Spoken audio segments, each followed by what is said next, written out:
আপনি বিপদে আলহামদুলিল্লাহ কেন বলবেন, তার সায়েন্সটা এখানে। আপনি বাইক অ্যাক্সিডেন্টে পড়ে গেছেন, দেখতেছেন ঠ্যাং একটা নাই, কেটে আলাদা হয়ে গেছে। ওই অবস্থায় আপনি কিভাবে আলহামদুলিল্লাহ বলবেন, কিভাবে আপনি পরিতৃপ্ত থাকবেন, আল্লাহ শুকর আদায় করবেন? সায়েন্সটা কি? সায়েন্সটা হলো আপনি দেখবেন যে মাশাআল্লাহ আপনার আরেকটা পা ভালো আছে। এই একই অ্যাক্সিডেন্টে বহু লোকের 2 পা শেষ হয়ে গেছে, বহু লোকের জীবনটা শেষ হয়ে গেছে। আপনি যখন ওইটার দিকে তাকাবেন তখন বললেন আলহামদুলিল্লাহ, ওর সাথে কম্পেয়ার করলে তো আল্লাহ আমাকে ভালো রেখেছে। মানুষ ভালো থাকার জন্য তার মেন্টালিটিটা সবচেয়ে গুরুত্বপূর্ণ।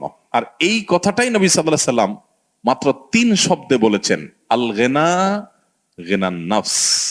মানুষের মনের সচ্ছলতা, মনে থেকে যদি কেউ ধনী হয়, সে হলো আসল ধনী, সে হলো আসল সচ্ছল। কেউ যদি নিজেকে অভাবী মনে না করে, আর যদি অভাবী মনে করে, তাহলে কোটিপতি হওয়ার পরও সে ফকির। কারণ সে চিন্তা করবে আমার চেয়ে বড় কোটিপতি আরেকজন আছে, তাহলে আমার তো নাই। আমি সবসময় চিন্তা করবো আমার চাইতে খারাপ কত মানুষ আছে, আলহামদুলিল্লাহ অনেক ভালো আছে, আমার ভিতরে কোনো দুঃখ নাই। সেই মানুষ প্রকৃত অর্থে সুখী মানুষ, ধনী মানুষ, একই সাথে আল্লাহর প্রিয় মানুষ, ভালো মুসলমান, যে প্রত্যেকটা অবস্থাকে সে ওয়েলকাম করে, আলহামদুলিল্লাহ বলে। দুনিয়াতে সবকিছু যদি মনমতো হয় তাহলে এটা তো জান্নাত হয়ে যাবে। সবকিছু মনমতো হবে না। অনেকে দেখবেন অমুকে আমার সাথে এটা কিভাবে করলো, কিভাবে এটা বলতে পারলো, এই কথাটা সে কেমনে বলতে পারলো, আমি মেলাতে পারতেছি না। আমাকে কেন, এটা আশ্চর্যের কি আছে? চামড়ার ঠোঁট দিয়ে সবই বলা যায়, বলছে। বোঝেন, এটা তো আমি আশা করি না। তা আপনি যা আশা করবেন সব তার মন মতোই যদি হয়, তাহলে তো জান্নাত হয়ে যাবে। আপনার আশার বিপরীত কিছু হবে দেখেই তো দুনিয়া। না না, সে কিভাবে এটা আমারে বলতে পারলো, আমার মাথায় ধরতেছে না, কেমনে এটা বলতে পারলো। আরে কেমনে বলতে পারলো, আমি তো বলতে পারবো আপনাকে, কোনো ব্যাপার না তো।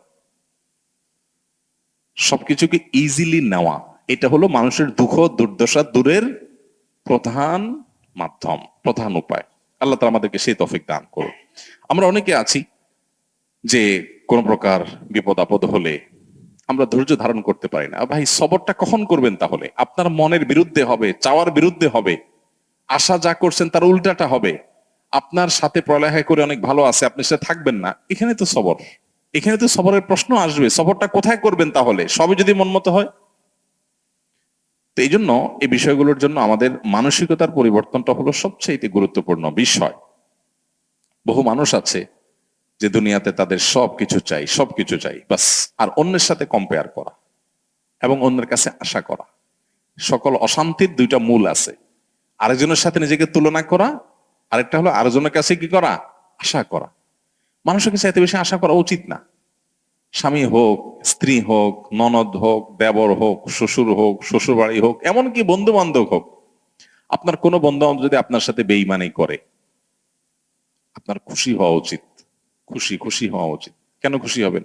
বেইমানি করলে আবার খুশি হবেন কেন? খুশি হবেন এই জন্য যে আলহামদুলিল্লাহ, একটা জায়গায় ছিলাম এতদিন, আল্লাহ আমাকে জায়গাটা চিনিয়ে দিস। যদি বেইমানিটা এখন না করতো, আমারে আরো কিছুদিন ভাড়ায়া তারপরে করতো, আমি আরো বেশি ক্ষতিগ্রস্ত হইতাম। আল্লাহ শুকর, আলহামদুলিল্লাহ, আমি যে জায়গায় সময় ব্যয় করছি, এরকম জিগরি দোস্ত বানায় রাখছি, ও আসলে কালসাপ, এটা আল্লাহ তাআলা আমার জানাই দিছে। আলহামদুলিল্লাহ, আমি খুশি হয়ে যাব। নেগেটিভ জিনিসটাকেও পজিটিভ ভাবে আমরা দেখতে পারি। আমাদের কিচ্ছু নাই ঘরে, অল্প স্বল্প আছে, আমরা যার আছে তার সাথে তুলনা করবো না। আমার যা আছে তা নিয়ে অনেক হ্যাপি, আলহামদুলিল্লাহ। যত হতাশা আছে, এই হতাশা দূর বেশিরভাগ ক্ষেত্রে হয়ে যাবে শুধু মেন্টালিটি পরিবর্তন করলে। আল্লাহ আমাদেরকে সেই তৌফিক দান করুন। আল্লাহ আমার ছেলে মেয়ে সুস্থ রাখছেন, ক্যান্সার দেন নাই, বড় কোনো ব্যাধি দেন না, আল্লাহ শুকর। কিন্তু কাউকে ক্যান্সার দিয়েছেন, আলহামদুলিল্লাহ, আল্লাহ তাআলা আমাকে মরার আগে তওবা করার সুযোগ দিয়েছেন।